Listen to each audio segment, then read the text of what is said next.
Hey, what's up guys and welcome to Anime King, and today I'm gonna be giving you What If Naruto Was Sent to the Marvel World Part 10. Remember to get this one to 100 likes as usual, share this to all of your friends on your social media platform. And sorry guys, but I won't be able to give you What If Naruto returned different after his training trip tonight. I'll be giving you that tomorrow, but they won't spoil up the What If schedule for tomorrow, so don't worry guys. And also, I posted a new episode of What If Naruto was a Deceitful God over on Anime King 2. And I also posted a brand new episode of What If Naruto was banished and gathered all the Jinchurikis. So go ahead and check out that and enjoy.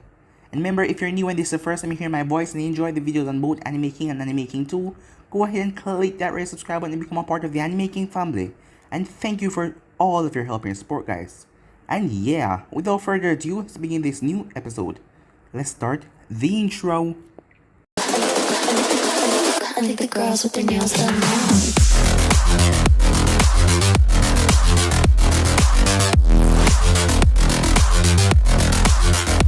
Girls with their nails done. I think the girls with their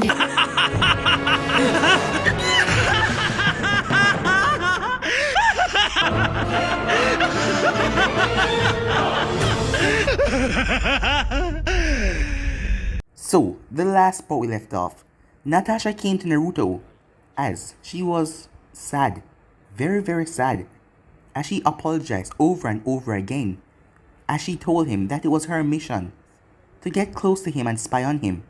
But things changed. She started to develop feelings for him. As Naruto asked her that night when they spent together and he told her everything about Kurama, everything. Did she tell Fury about that? As she didn't speak, as Naruto banged his hand on the table, as she said yes. Naruto then turned facing her. Like I said to Fury, "We're done," he said. "Wait," she said, but he flew off, leaving her. As Naruto arrived, he had the cube. As Naruto ripped open the dimension, as he went inside, with Thanos heard from one of his lackeys that the boy has vanished from this world. But if he does come back, Thanos have someone in mind to challenge him. When Naruto arrived at the Elemental Nations, nothing was there, no one. The place looked like it has rot, as everything was not being taken care of.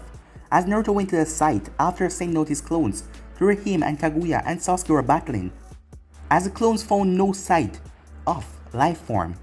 As Naruto arrived to see Black Zetsu, as Naruto was pissed and attacked him, but Black Zetsu quickly reformed.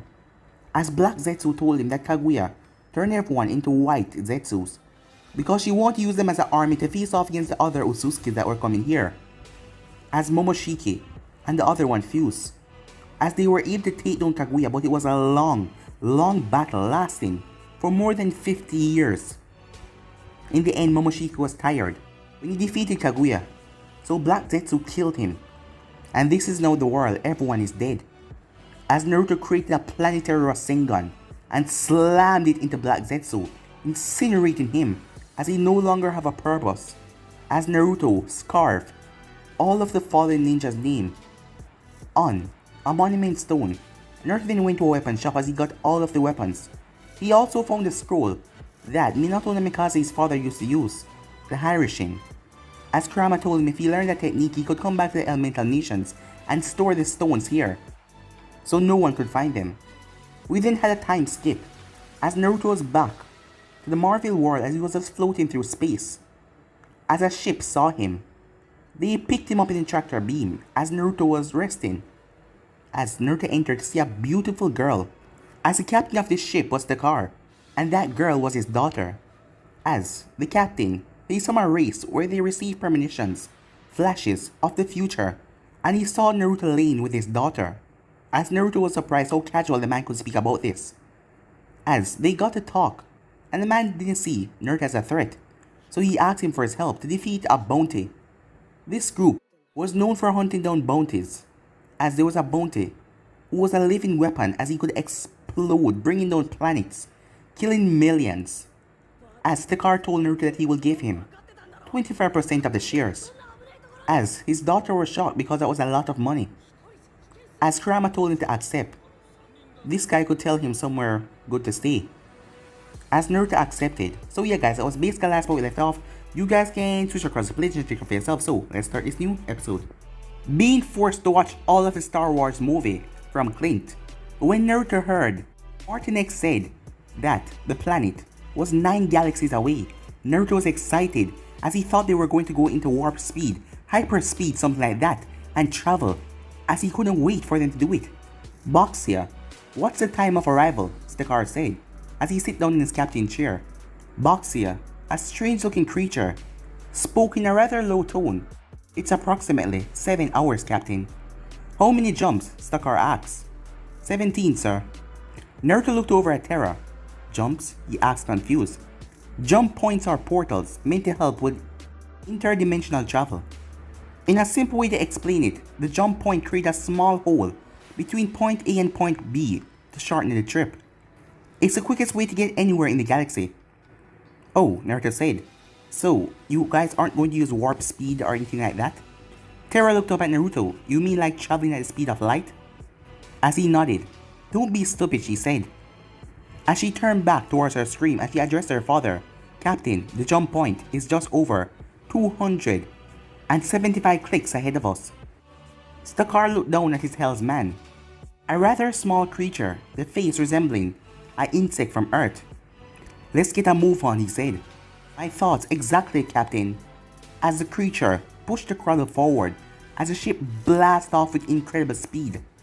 Naruto was about to grab onto something after the increased speed, but his body didn't even shake at all, as he looked to see everyone was still, standing perfectly calm and still. It is stabilized because of anti-gravity. You shouldn't feel the effects of how fast we're going, otherwise everyone would have passed out by now, Martin X said, as he saw Naruto. Naruto nodded as he walked over to Stakar and Martin X. So what's the game plan here anyway? You, Martin X, and myself will be going down to the surface. We will have Terra waiting in her M ship in case things go south, so she will be able to pick us up. Martin X and myself are the only one that can take this thug on for at least a few minutes and not die. So there is no point in sending down the entire squad. Should Blastar be too much to handle, we will retreat. There is no point in killing ourselves when we can just escape and send in the Nova Corps to do it, Stakar said. And if we take him out, drinks are on me. Jump point in 10 clicks, Captain, Terra said. Captain, the insect said. Do you really think it's a good idea for the three of you to take on a living bomb? I feel this entire endeavor is foolhardy. I might not be my prime age some, but I can still handle myself, and the same goes for Martin X. As for the kid, I feel like he will be doing most of the heavy lifting, said Stakar. Oh, I can handle myself, Naruto said, as he walked over to see, get a better look of the person who he was talking to, that creature. Sorry if this come off as rude, H-Sum said, but I don't. We're about to hit the jump point, Captain, said Terra, cutting H-Sum from saying anything. As Naruto looked through the window to see, it was like a honeycomb opening up right in front of them, as he could see the other planet on the other side, through the X-shaped hexagon wormhole shape. Just as they passed through, Naruto had to squint, as the daylight just hit him like someone turned on a light without warning. So this is Hyrulic, Naruto said. It's beautiful. Terra shook her head. This is Beerheart. Hyrulic is still 16 jumps away, as Naruto deflated at his side. Oh, he said. Time skip. Naruto's excitement that he was traveling through space. After watching all of those movies, it was a real disappointment. Jump point after jump point, clicks after clicks. All of them was really disappointed. Captain H-Sum said, after this oncoming jump, we will arrive at our destination, he said. Stakar nodded. Martin X, Naruto, let's go. We will get off on the cargo ramp. Prep your M-ship, Terra. Keep an eye out as well. You will be our bird eye view, he said. Of course, Captain, said Terra, as she gave a salute. The three men walked out of the cockpit, leading Naruto to the cargo hole.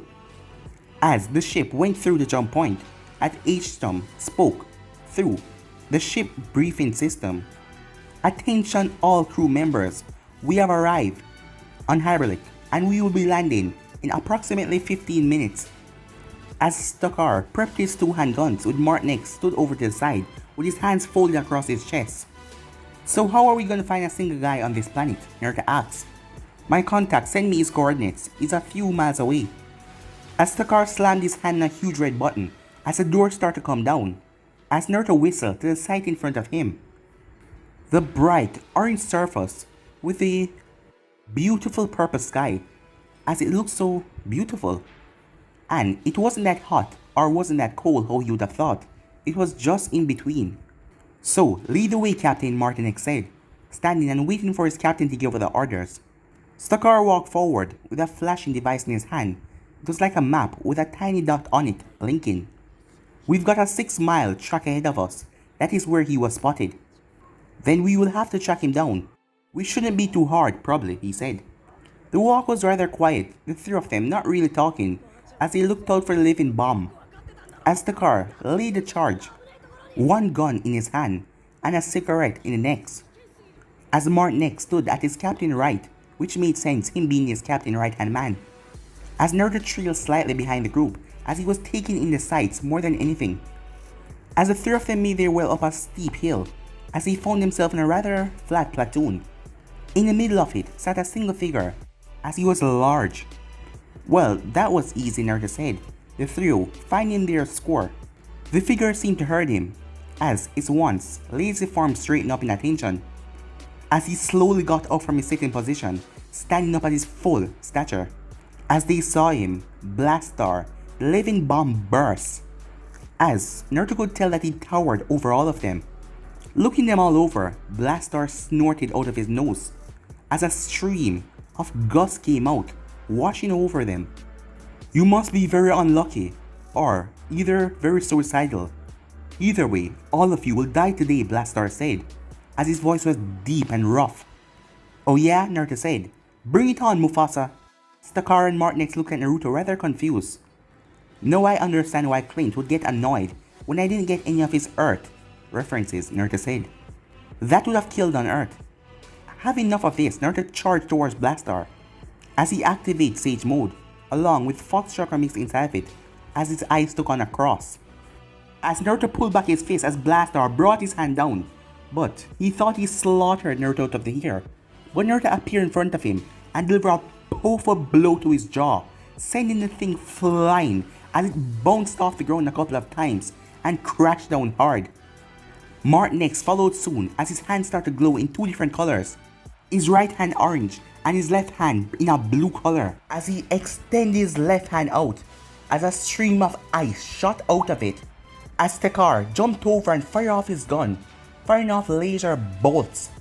As Naruto didn't want to be missed out on the fun, as he went through hand sign, as he then pointed his hand forward, lightning style. False darkness, he said, as a lightning spear slammed right into the monster, as the other two let upon their attacks, waiting to see his condition. But Blastar simply got up, as he was unharmed, as he brushed off his clothes like that was nothing. Is that the best you've got? Blastar said. I've seen Nova fire ranks with more power than that. Naruto got into a battle stance. You guys think you can keep him busy for long enough for me to get in close?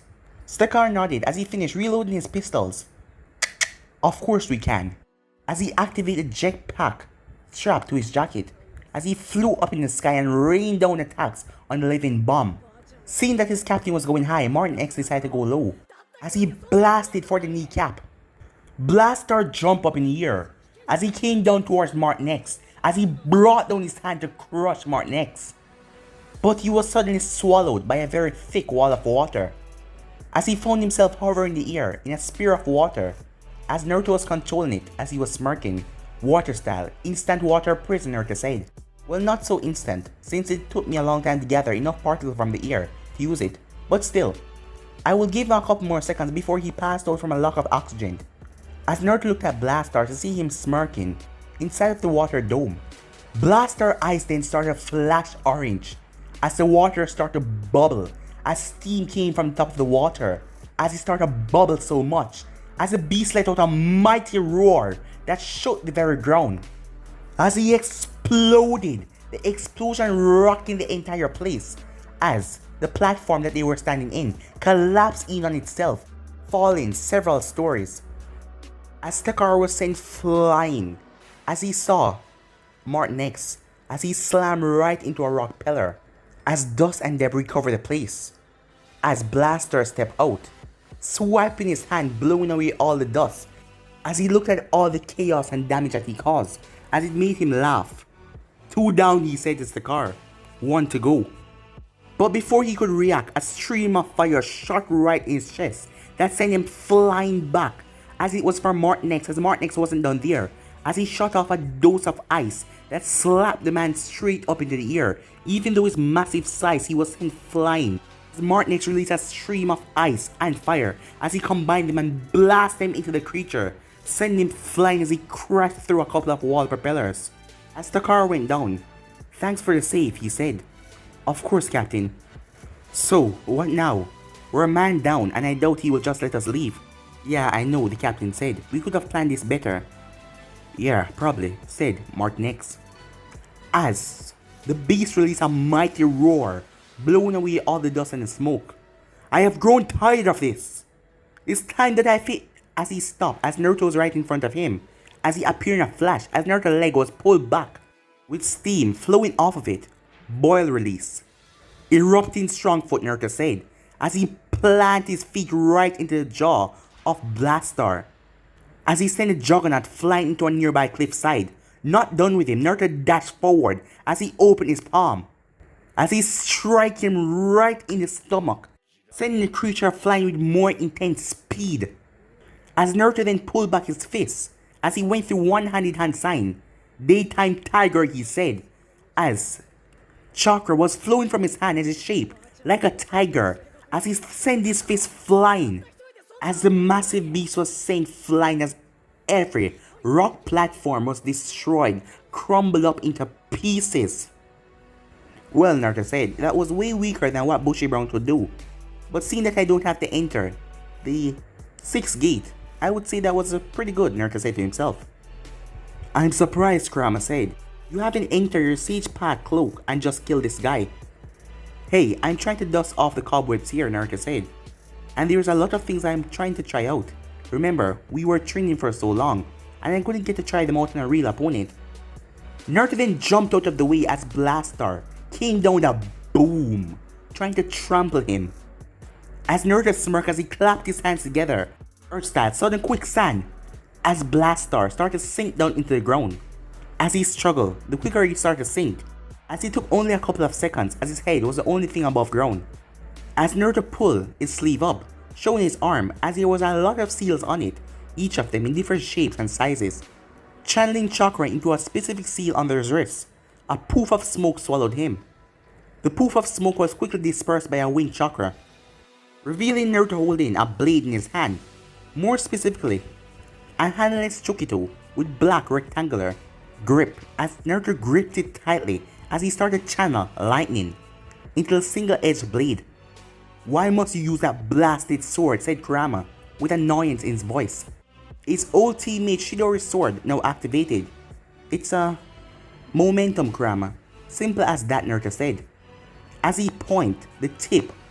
But Blastar smiled as he exploded out of nowhere, as Naruto jumped back out of the smoke, as his jacket was torn. As Naruto clenched his fist, "You bastard! I like that jacket," he said, as Blastar did not care, as he stepped over. As he charged towards Naruto, Naruto flipped the blade over and drive it down into the ground. "Shidori current," he said, as a current of electricity dashed towards Blastar. As Naruto held his hand out from his body.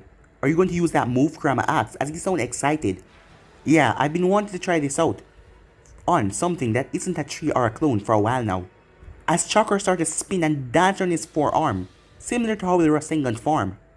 Eventually he started to take form on his hand, creating a cone-like shape covering his hand completely. Grinning, Naruto called out the name of his technique. "Rasen more," he said, as Blastar was too busy evading Naruto's lightning attack, not focused on what Naruto was doing. As he then jumped up on a nearby cliff, as he looked to see Naruto's form some spinning technique covering his arm. As Blastar prepared himself, when Naruto got close enough, he will blow back the blonde, making him slam into one of these walls, and then grab him and rip him to pieces. As Naruto rushed forward, as Blastar was ready, but to his surprise, Naruto vanished. As it wasn't speed, as Naruto appeared in front of him and drive his attack right into the beast's chest. Unlike your run-of-the-mill Rasengan, this attack teared through anything it was touching, as if the drill did not kill you, it destroyed the organs within you. As Blastar fell to the ground, a sickening crunch, as blue blood came from the hole in his chest. As Naruto landed next to Blastar, as Naruto then turned towards the shocked Martinex and Stakar, as he thought they were shocked to see his power. But Naruto then felt it as he turned to see Blastar, as his hand was pointed at Naruto, as it was shaking as it was covered in that explosive energy. Martinex was about to shout out in warning, as Blastar fired off his attack. As Martinex felt something behind him, as he turned to see Naruto standing there.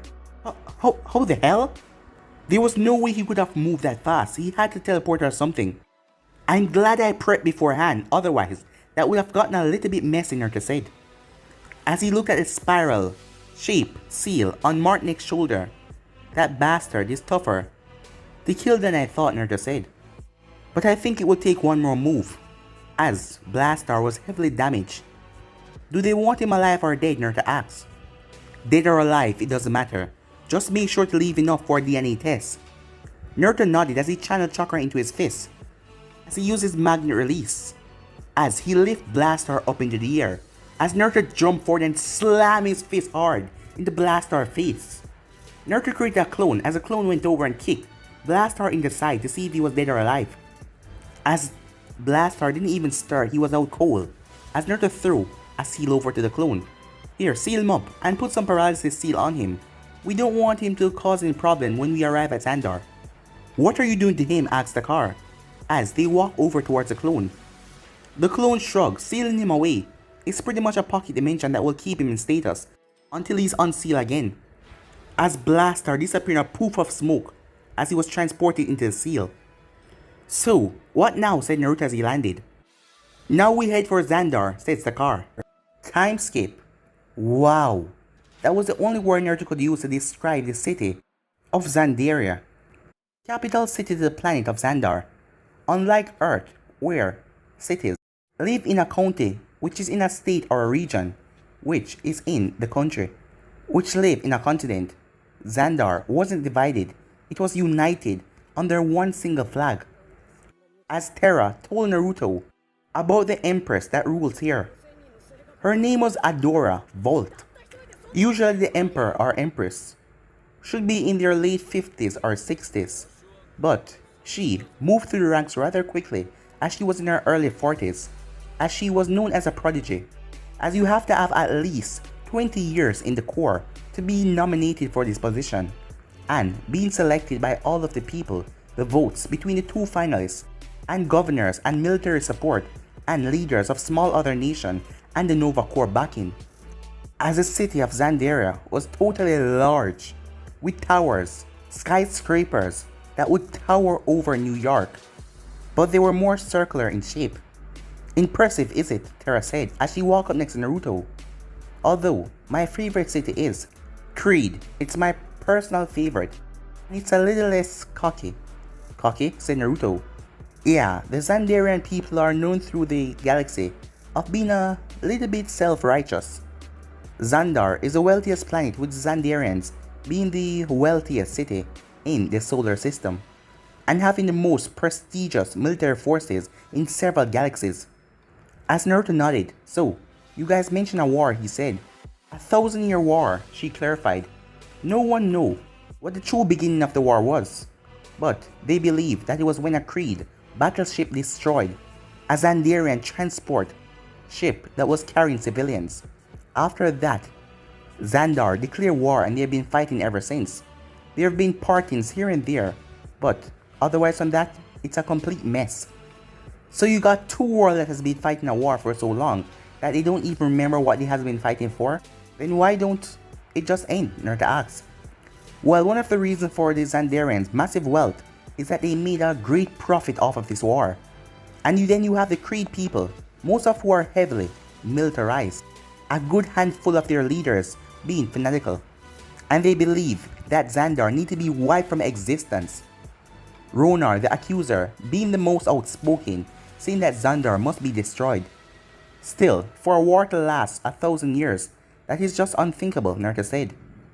They've been having peace negotiation for decades now, but it's slow.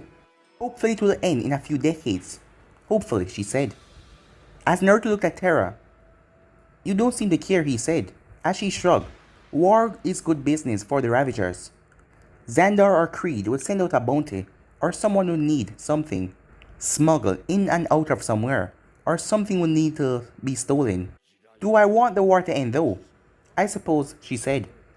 Naruto was about to say something and Martin X came from behind them. We will be landed in half an hour. There I will have Terra and Stover take you to the broker to get you a unit transfer apparatus. From there we will get your unit account set up, so we can transfer to you your units. Also, the captain would like to meet you down the hangar before you depart, he said, as he headed off. Got it, Naruto said, as he then turned to Terra. Stover, he is pretty much our accountant. He will make sure you get a good Yuta. Yuta, Naruto said. It is the unit transfer apparatus. If you're going to travel around the galaxy, you will need to get a good grip on the lingo, she said. I'm trying my best here, Naruto said. Give me a break. Is that the same kind of trying your best like when you try to teach you how to fly an M-ship for the first time? Terra asked. Because if it wasn't for me, you'd have crashed into that cliffside. As Naruto scratched the back of his head as he think about his first flying lesson, something that Stakar had persisted on. Terra had taken him out when they were fueling up their ship, as she sat down and gave Naruto the instructions. So when Naruto had a good control upon where everything was, she handed it over to him. Stupid decision on her part, as he lost control immediately, nearly crashing them into the side of a mountain, as Terra quickly took back control and guided them away safely. As they kept on claiming that Terra was a better pilot when she was 5 years old, as it took a month for them to get to Xandar. As Naruto worked on his piloting, as he took one of their worst for wear ship in case he crashed. As Terra gave him an instruction manual, as he was lucky he had the prayer beads, or he couldn't read any language. You should know, your dad told me I was good as Martin X. Martin X is one of our worst pilots, Terra said. Seriously? Naruto said weakly. Is it really that shocking that you suck at something, brat? I mean, you weren't the greatest fighter when you were just starting out, said Kurama. In fact, you suck at genjutsu. Even with your newer abilities, it's still not your strong suit. As Naruto ignored him, as they continued their walk, they saw Stakar standing in front of a new M-ship. As the ship was lean and slick, with a purple and red paint job. It was slightly smaller than the normal M-ships, suited for a small crew. As he looked over, you sure you don't want to join my crew, kid, he said looking at Naruto. We could use someone as destructive as you. And we could use another pretty boy. My mug has gotten a little bit saggy over the years. Naruto gave a apologetic smile. Sorry, Stakar, but I think I'm gonna turn you down again. As the captain had asked Naruto to join his group more than once now. In truth, Naruto could see himself joining them, but hanging around here, nah, not really. Stakar shrugged. Well then, I suppose I should leave you the parting gift. That, and since you did most of the work taking on Blastar, I guess I should give you something extra. As he patted the side of the ship, say hello to your new ship, brat. As Naruto was shocked, from what Terra or Martin X told him, you were only given an M ship when you have proven yourself as a worthy Ravager. So for Stakar to give him one of his ships, even Naruto could tell that this was odd. Thank you, Stakar, Naruto said, as he was grateful for the gift. He patted Naruto on his shoulder. Well, I can't have you taking any more naps in space, now can I? As Naruto chuckled. I suppose not, he said. As he then turned towards Terra. Once you help him take care of his business, meet me back on the ship. We will be rendezvous with a squad of Centaurians in 5 hours. You can either stay on the ship, or find somewhere else to stay, or check out the sights of the city down there if you want.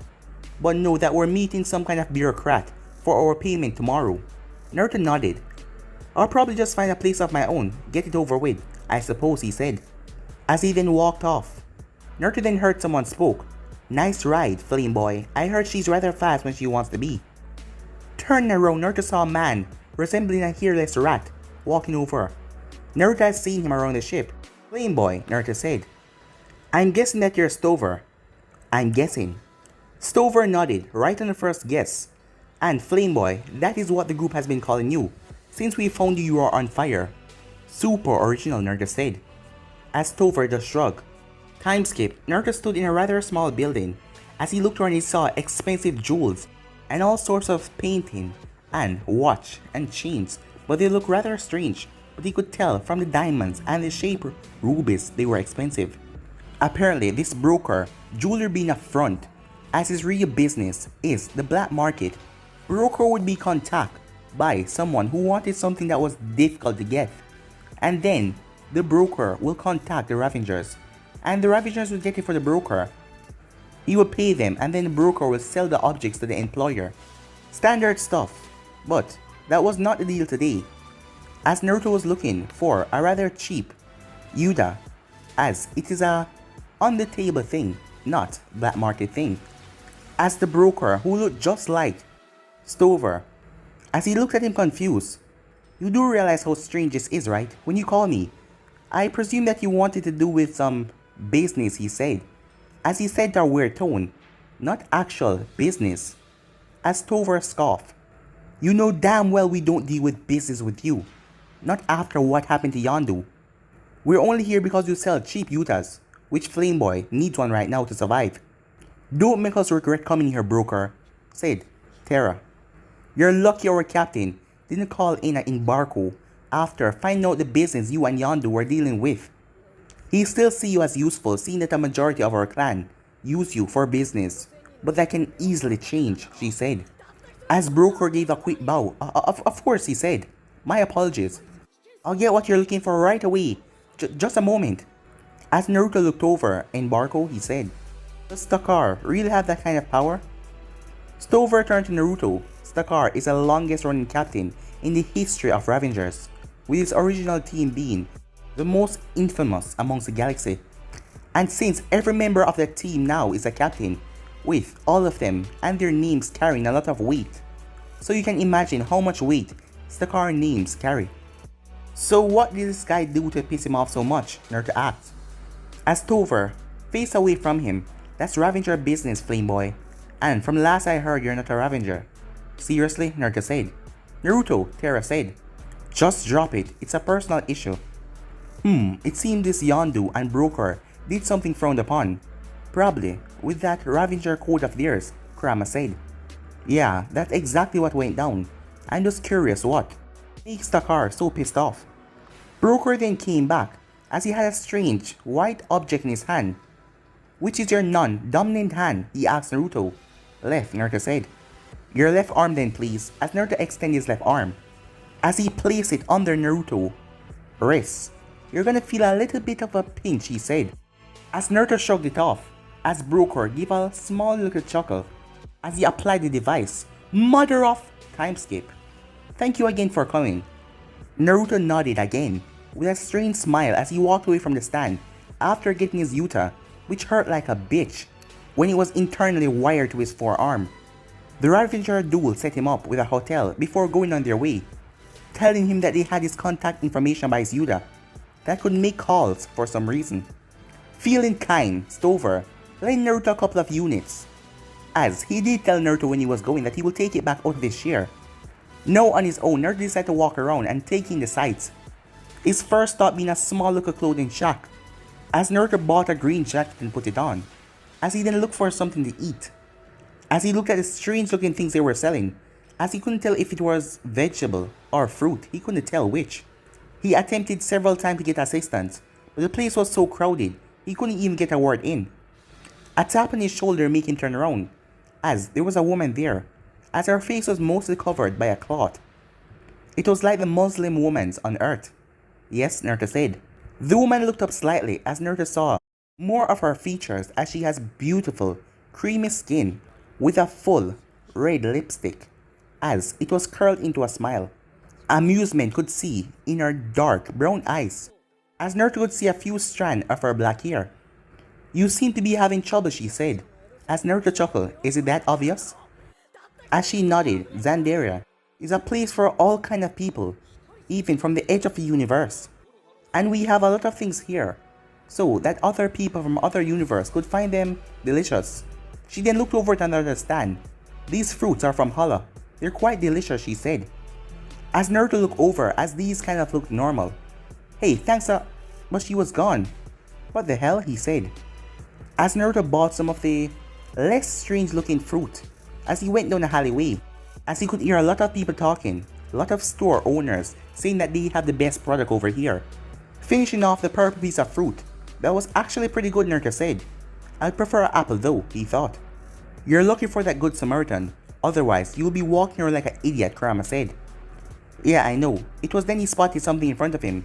Speak of a devil. There, walking in front of him was a mystery woman. As he decided to go and tell her thanks, but then his eyes spotted something. A man, or what he assumed to be a man, was stealthily making his way over to the woman. His head in the shape of a curl cone, as he had pointed ears, as his skin tone was a mixture of grey and yellow. As Naruto watched as the man bumped into the woman, as he gave her a quick apology, then he went on his merry way. By the time she realized her bag was missing, he was already gone, as he was in the crowd.